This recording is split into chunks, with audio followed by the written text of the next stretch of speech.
We can't find any volunteers.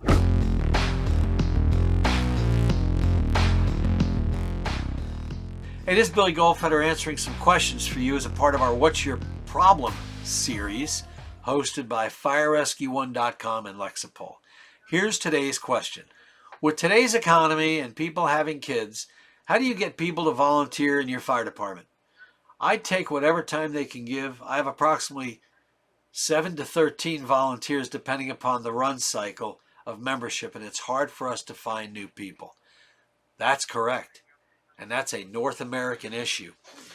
And we don't have time in this particular broadcast to address the issue as in depth as I'd like to. However, I'm going to give you some thoughts and ideas. Number one, what's the mission? The mission is not finding volunteers. The mission is providing fire and rescue service. So that's got to be the focus. So let's just stay focused on that.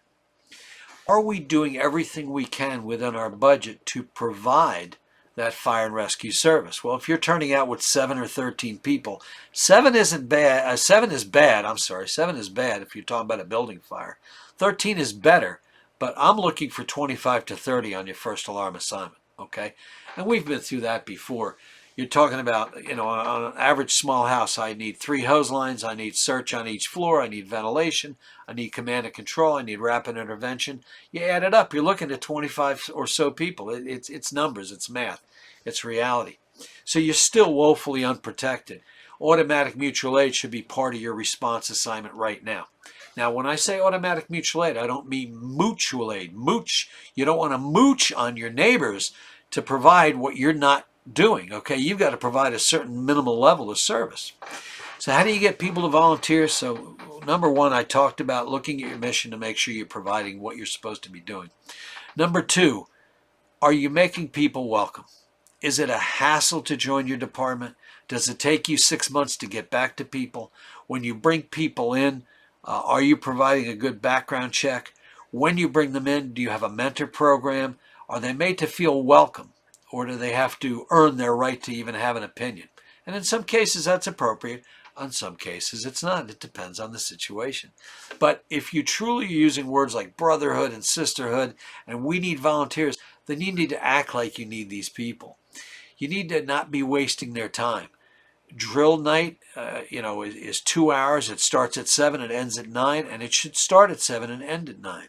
And it should be a clearly identified drill with a plan, not, oh, what should we train on this week?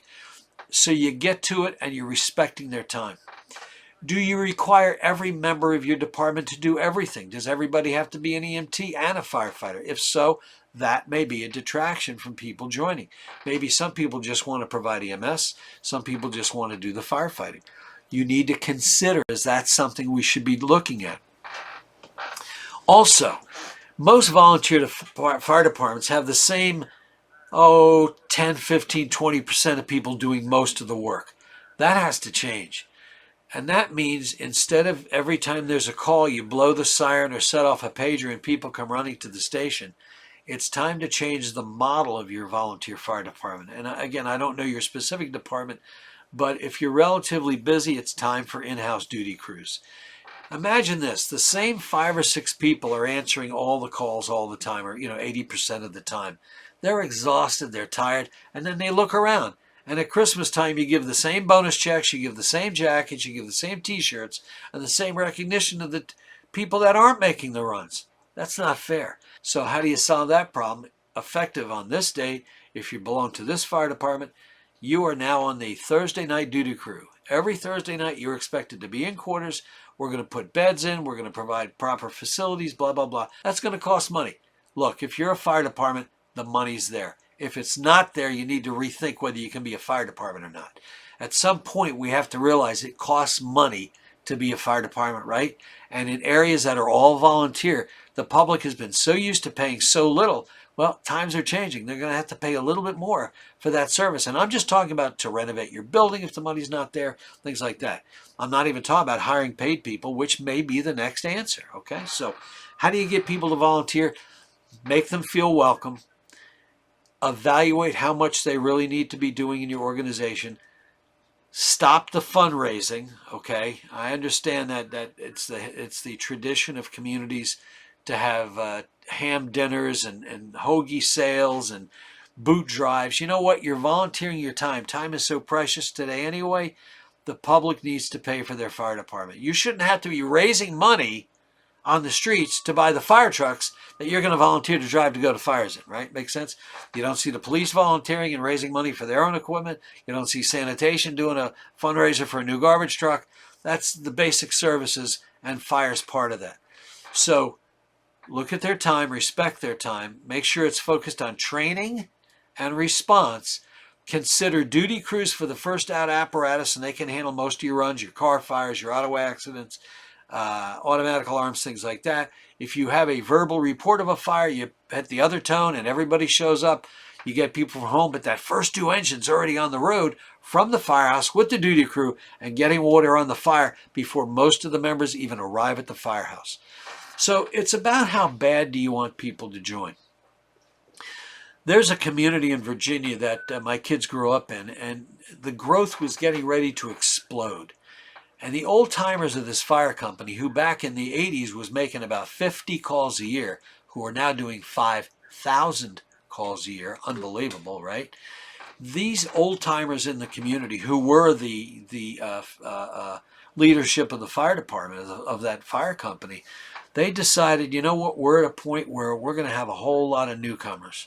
And either we're going to welcome these people in or they're not going to be made welcome. And they made a very intentional decision to welcome the new community.